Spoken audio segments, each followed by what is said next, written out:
शालू यादव के परिजन हमारे साथ मौजूद हैं। मैम, क्या हुआ था कल और आप प्लीज़ उसके बारे में बताएं। मेरी बहन को कुछ नहीं हुआ था, इन हॉस्पिटल स्टाफ की गलती से वो मर गई है। पूरा उन लोगों ने इसको मारा है। कुछ नहीं था, उसका नॉर्मल ऑपरेशन किया गया था घुटने के यहाँ पे। उसका यहाँ पे छोटा सा ऑपरेशन था, लेज़र ऑपरेशन था। उसका ऑपरेशन सक्सेसफुल हो गया था 7 बजे के करीब। वो 2 घंटे तक उसको एनेस्थीसिया का असर था। जब असर उसका ख़त्म हुआ तो उसको पेन होने लगा। मेरी मम्मी वहाँ पे थी, भाई और पापा घर पे थे। तो मेरी मम्मी ने वहाँ पे 2 लोग थे, क्या एक अदिति नेश नाम थी और एक का नाम नहीं पता। 2 लोग थे वहाँ पे उस रूम में। मैं मम्मी ने जाके बोला उसको, तो वो बोलती है कि आप यहाँ पे खड़े हो इसलिए उसको पेन हो रहा है, आप यहाँ रूम से बाहर निकल जाओ। तो आईसीयू में एक परिजन अलाउड होता है कि नहीं होता है। मेरी मम्मी को भगा दिया उन लोगों ने बाहर, कहते आप बाहर बैठो। पता नहीं उसको क्या इंजेक्शन दिया क्या, तो मम्मी गई तो सो रही थी, कहते आप भी जाके सो जाओ। मेरी मम्मी सोने गई, पता नहीं उनको दिल में ऐसा क्या हुआ। जब मेरी मम्मी वहाँ पहुँची, मेरी बहन पूरी सुन पड़ी थी, उसकी बॉडी पूरी ठंडी हो गई थी, पूरी बॉडी ठंडी थी। मेरी मम्मी उसको रैप कर रही है ऐसे, वो होश में नहीं आ रही है। उसको गोदी में लिया, उसको उठाया, वो नहीं होश में। वो लोग बोलते हैं टेम्परेचर ज़्यादा है रूम का, कूलिंग का, तो उससे हो रहा है। आप बाहर जाओ, बाहर जाओ। मेरी मम्मी को बाहर भगा दिया, अंदर से लॉक कर दिया उन लोगों ने गेट। उसके बाद पता नहीं उसके साथ क्या करते रहे। अंदर से स्टाफ आ रहा है जा रहा है, मम्मी जा रही है, मम्मी को बाहर, तुम बाहर जाओ, ऐसे करके धक्का देके बाहर निकाल दिया। मेरी मम्मी का मेरे को रात को 4 बजे करीब फ़ोन आता है कि ऐसा ऐसा हो गया बहन के साथ। तो मैं उसी टाइम 4:20 तक पहुंचा वहाँ पे। तो मैं देखता हूँ कि उनने गेट लॉक कर लिया हैगा।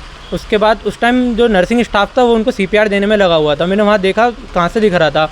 फिर उसके कुछ देर बाद जब 5 बजता जब देखते हैं बड़े बड़े जो डॉक्टर हैं वो आना चालू करते हैं। और उस टाइम वहाँ पे कोई बड़ा अधिकारी नहीं था, जब तक 1 घंटे तक कोई नहीं था। उसके बाद जब उन्होंने CPR देता रहे, फिर वो आए, फिर उन्होंने भी ट्राई किया। फिर वो कुछ लाने लगे, वहाँ नर्स थी नीचे। मैंने पूछा क्या हो रहा है, कहते हमको कुछ नहीं पता, बाद में पूछ लिएगा, जो भी होगा पता चल जाएगा। उसके जब 6 बजता है तो हमको बुला के बोलते हैं कि इनका सब नॉर्मल था, पता नहीं कैसे क्या हो गया, हमको खुद समझ नहीं आ रहा है।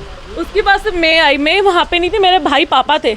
जब मैं पहुँची मैंने आके तुरंत वीडियो बनाई, देखा वहाँ पर है ना एक भी फाइल नहीं थी, उसकी कोई रिपोर्ट नहीं थी। हमने जितनी इसकी ना जांच करवाई थी, जो हमारी तरफ से रिपोर्ट थी वो तक वहाँ से गायब। वहाँ पे मेडिसिन जो सीरीज थी सब गायब, वहाँ पे कुछ भी नहीं था, पूरा क्लीन। मेरी बहन से वहाँ से ऐसे ब्लड गिरा हुआ था साइड में नीचे, और मेरी बहन ऐसे सो रही है, ऐसा लग रहा सो रही है।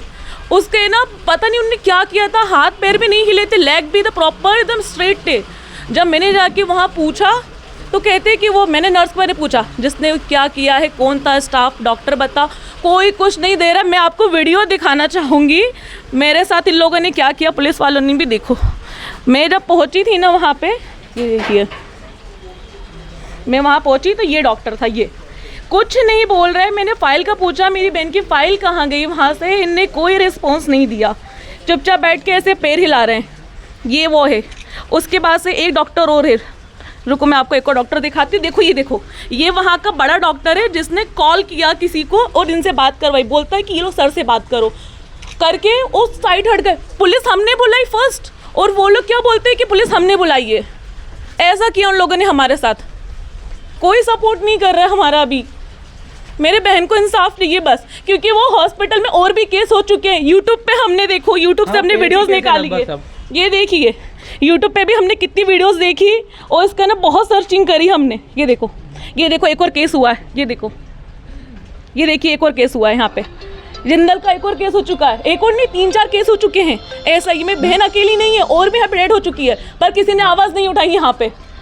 अब मुझे मेरी बहन को इंसाफ चाहिए, और हमको घंटे की CCTV फुटेज भी चाहिए। उस बीच में क्या हुआ, उन्होंने क्या दिया, उस चीज़ की CCTV फुटेज चाहिए। जब हमने यहाँ बोला तो ये भी निकलने को तैयार नहीं है। हाँ, हमने जब बोला कि है ना आप यहाँ पे CCTV फुटेज निकाल के दे दो, आप रख लो, क्योंकि कोई भी कुछ भी ख़त्म कर सकता है। कोई एक्शन नहीं। हमसे क्या बोलते हैं कि नहीं नहीं बाद में है ना निकाल लेंगे, बाद में कर लेंगे, थोड़ी ना कुछ होगा, गायब होगा, हम ऐसे ही है ना केस कर लेंगे हैंडल।